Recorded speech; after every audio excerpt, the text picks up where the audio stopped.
So I was going to start this video out with me singing this song that I created out of the Bill Nye song, except sing Bill Hodges instead. But I really think that that would be embarrassing. Bill Hodges, the retired cop. Bill Hodges, the retired cop. And I would 100% make a fool out of myself. Hey friends, my name is Miranda. Welcome to my universe. I just finished End of Watch, which is the third and last book in the Bill Hodges trilogy by Stephen King. And so today we're going to be talking about this series. You better buckle up. I am kind of going insane because of these books. Lots of spoilers ahead, so if you don't want to be spoiled by this, I definitely recommend you click off of this video. Otherwise, hello everybody, welcome. Let's talk about this series. Now, the Bill Hodges trilogy, a series of 3 books. We have Mr. Mercedes, Finders Keepers, and End of Watch. This series follows around our retired detective friend, Bill Hodges, who is incredibly funny. I love him. He's such a great character. Mr. Mercedes, who is a psycho crazy man named Brady Hartsfield, but people call him Mr. Mercedes because he steals a Mercedes from this woman and drives it through a crowd of people and kills several of them. And he's never caught for the longest time. In fact, Bill Hodges actually was the leader of this case when he was still a detective. So this series follows around Bill Hodges and his crew of people as he tries to bring justice to the Mr. Mercedes case. It's insane, really. This series is kind of crazy.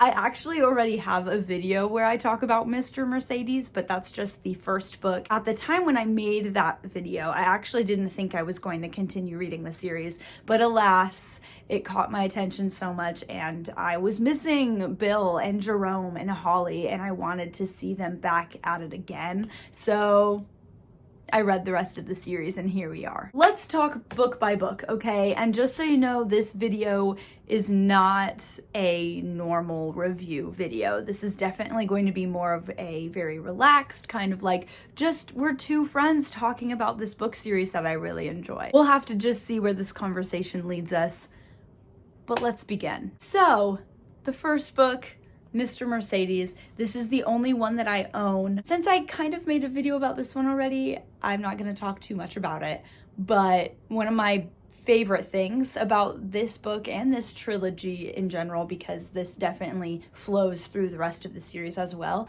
is our villain, Brady. He is probably one of the best villains I've ever read about. He is so twisted and psycho, and the things that he does, not just in this book, but especially in the 3rd book, End of Watch, is just completely psychotic. There were times when I felt like I couldn't even continue reading the book just because of how psycho he was and the things that he was doing, and this guy just does not have any feelings. He's actually known later on in the series as the Prince of Suicide because he just is so enthralled by suicide. This is why he's so twisted. He gets people to feel so upset and ashamed over things that they didn't even do or that aren't even true. He doesn't feel this way towards himself, but he puts that on everybody else. And so that is what's so psycho about this guy. But like, he is such a great villain. Stephen King did a great job. So at the end of this book, Brady tries to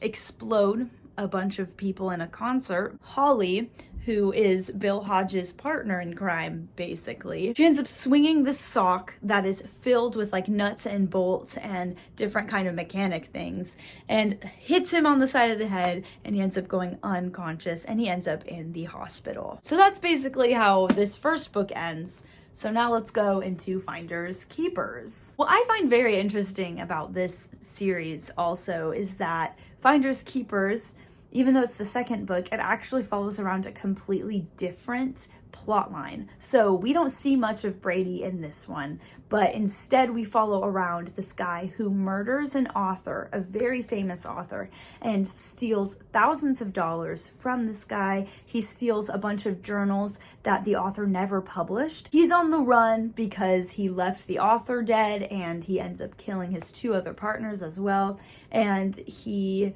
ends up burying everything that he stole. Well, this family ends up moving into the house, and their young son ends up finding the briefcases filled with money and the journals. This is random. I just remembered the guy who killed the author. His name is Morris, and the boy's name is Peter, the boy who finds the money and everything. So now that we have names to these random people, Peter has a younger sister who obviously is also benefiting from this money because now her parents aren't as in debt as they used to be, but she is suspecting that Peter is the one sending this money, this mysterious money that shows up out of nowhere. And so she actually goes to one of her really good friends and tells her about this. Her friend actually ends up being the younger sister of Jerome, who is one of Bill Hodges' best friends. Well, the thing with Jerome is that he's a Harvard student. He was accepted into Harvard, so now he's gone. They can't talk to Jerome about all of this. So instead, they turn to Bill Hodges. As it ends with Morris burning in the basement of this old abandoned building, and he burns up with all of the journals. And I think that that is very much a Stephen King ending if I ever read one myself. Stephen King really likes to end his stories with either explosions, fires, or with water and floods. So we do have a few visits with Brady, but they're not super intense. But at the very end of the book, after the fire and everything, Bill Hodges actually goes and visits Brady, and then it ends with Brady moving a picture frame with his mind. And so then we are teleported into End of Watch, which is the 3rd and last book in this series. And wow, this one is so insane. So End of Watch follows around Brady Hartsfield again. So we basically go from Mr. Mercedes following around Brady to Finders Keepers, where we follow around Morris, and he ends up dying at the end, and he's just, yep, that case is all taken care of. In End of Watch, we go back to Brady Hartsfield, who is in the hospital. He is paralyzed from the waist down. Brady discovers he now has telekinesis. But the thing is with Brady is that he is playing this part, because for the most part, he is paralyzed. His body is beginning to fail him as time goes on, but he still is very aware of things. And that's what the doctors do not realize, because Brady, if he was to fully reveal how awake he is and how he still basically is there mentally, and he understands everything being said to him, and he can have conversations, and he's basically very lucid in the head, they would send him to jail because he killed a bunch of people and he was caught. This completely snowballs into it's so terrible. This guy, like I said earlier, End of Watch is when Brady really becomes this psycho massive villain. Like, you think that he's twisted and sick in the first book, but in this 3rd book, like, he becomes a completely different kind of monster. He begins to the best way that I can really describe it, and they did describe it like this a little bit in the book, is possession. It's like Brady literally can reach out to people and possess their mind if they are weak and vulnerable. And through this, he can get them to do certain things for him. But because Brady is the suicide prince, a lot of these people who he ends up kind of taking over end up killing themselves in terrible, grotesque, horrible ways. But it gets even worse because Brady, every time he inhibits the mind of one person, the same person, every time he goes back and forth, because he'll reach out and be someone else for a little bit, and then he'll go back to his body and he'll keep doing that. But every time he returns to the same person, there is less of them and more of Brady. So basically, Brady is kind of overtaking these people slowly, little by little. So Brady, because he is crazy good at everything that has to do with electronics, he programs a bunch of these little electronic game consoles that are very old school. I actually don't know if they were created or if they're actually real or not, but they're called Zappets, and he uses these consoles and he programs a crap ton of them to basically be tools of hypnosis. Sorry, I'm throwing a bunch of information at you, but like, this book is so insane.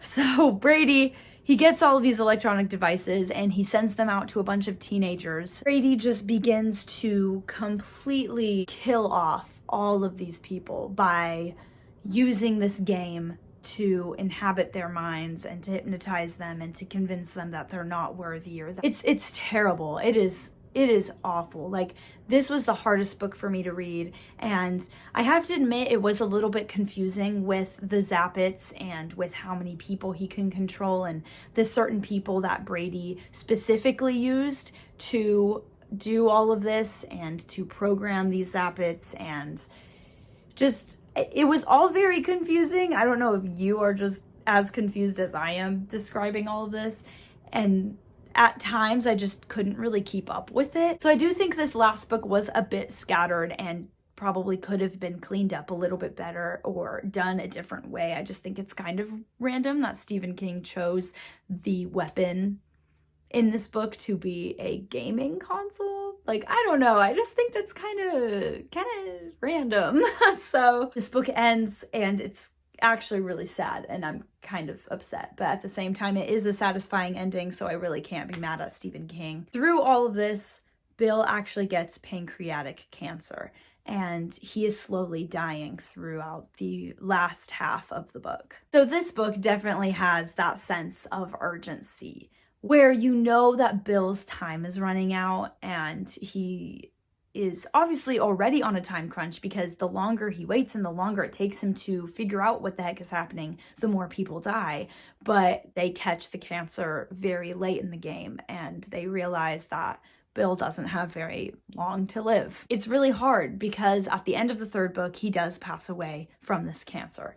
And you see Holly and Jerome and how they couldn't sit through his funeral because they were just so emotional, and so they're talking together and they end up going to a movie together, and just like, it's so sweet and heart-wrenching, and just, I was so like, I don't know, because the way that the story was going, it was almost like you had to come to terms with the fact that Bill wasn't going to survive, which was so sad, and I'm just, I still am getting over it. But of course, Bill lives to see the day that Brady dies, because long story short, Jerome ended up running Brady over with a snowmobile, which I thought was so freaking sick. I could talk about Jerome for so long. Like, if he, okay, I'm getting ahead of myself because I keep talking about a bunch of random things and I keep going on tangents, but this is important. If Jerome asked me for my hand in marriage, I would say yes. Just period. No questions asked. I would marry Jerome. He is so great. I love that guy. But anyway, Jerome runs him over with a snowmobile, except Brady doesn't actually end up dying. He kind of ends up suffering there for a really long time. Bill says, well, if you want to end your suffering, since you are so into suicide and all of that, you can do it yourself. And he gives Brady a gun, and then things go from there, and Brady ends up dead. It is so psycho, very, very twisted. It was so good, and I'm so sad that Bill is dead, but I mean, he did so good. Like, he lived such a great life and he saved so many lives, and Brady was a terrible person, and I do think the way that he died is very symbolic in a lot of ways as well. I would say my favorite book in the series was the first one. I absolutely loved Mr. Mercedes. The second and the third book were great also, but I definitely think that Mr. Mercedes was the strongest one, and it kind of got more chaotic as the series went on. Anyway, thank you all for watching this video. If you have read this series, if you haven't, whatever you think about this book, comment down below so we can chit chat about it. I love you all so much. Please be safe, make good choices, and I will definitely see you next time. Bye!